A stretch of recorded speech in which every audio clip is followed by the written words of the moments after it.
Let's read the garden, the curtain, and the cross. You can follow along or you can just listen, all right? Here we go. A very long time ago, right here in this world, there was a garden.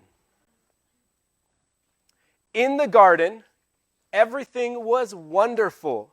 The world was full of laughing and playing and smiling and fun. There was nothing bad, ever. And there was no one sad, ever. And best of all, God was there.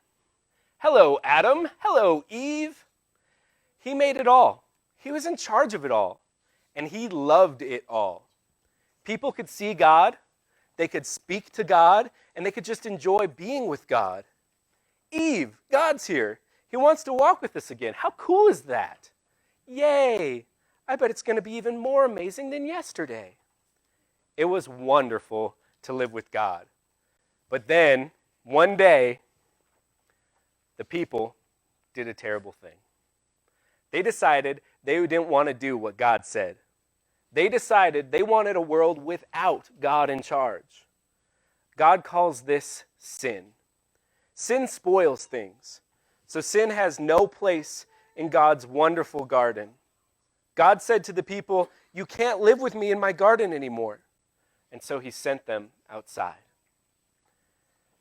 To show the people that they had to stay outside, God put some warrior angels in front of the garden. The angels were like a giant keep out sign. Now, things were sometimes bad, and people were sometimes sad. But still, people kept sinning because they didn't want God to be in charge. So no one could come into God's wonderful place. God said, because of your sin, you can't come in. God wanted people to remember, it is wonderful to live with him, but because of your sin, you can't come in. So he told the people to build a special building called his temple, where he would live. In the middle of the temple was the most wonderful place in the world, the place where God was, with nothing bad and nothing sad. It was very exciting.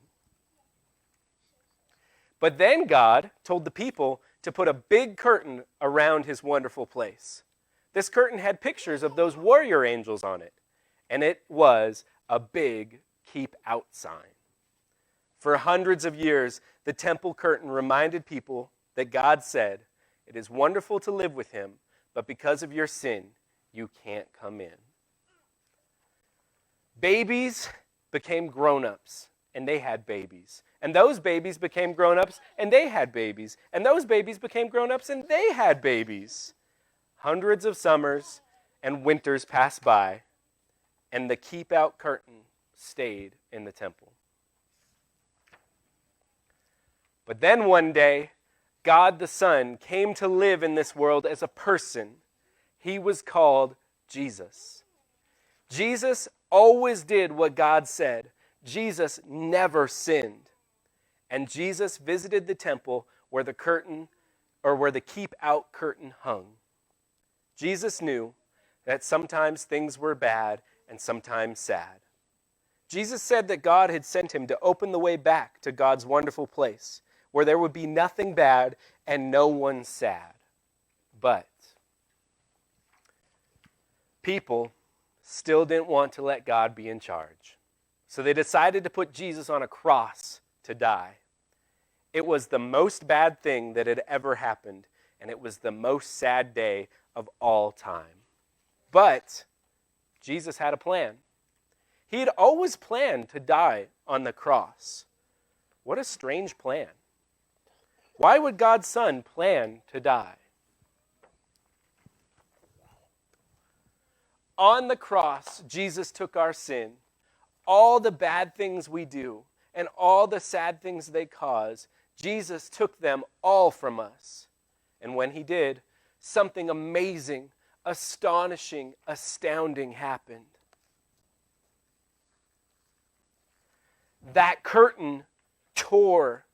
God had ripped up the keep out sign. God's wonderful place is open again. Because Jesus died, we can go in. After Jesus died, his friends put him in a tomb, and they were very sad. For 2 days, nothing happened. Then, the next morning, Jesus' friends went to see his body in the tomb, and it wasn't there. A little later on, Jesus' friends were all together, and suddenly, Jesus was there, alive. Suddenly, his friends weren't sad. Now they were so happy. God had brought Jesus back to life so that he could live in God's wonderful place forever. And Jesus has sent everyone an invitation to come in and live with him there too. He tells us, God says it's wonderful to live with him. Because of your sin, you can't come in. But I died on the cross to take your sin so all my friends can now come in. We can live with God forever. There will be nothing bad and no one sad. We will see God and speak to God and just enjoy being with God, just as he always planned. It will be wonderful to live with him, and it's all because of Jesus. We will say every day, thank you, King Jesus, you're amazing. And you can start saying that today. That's the story of the garden, the curtain, and the cross. And the best part, it's a true story. It's a true story.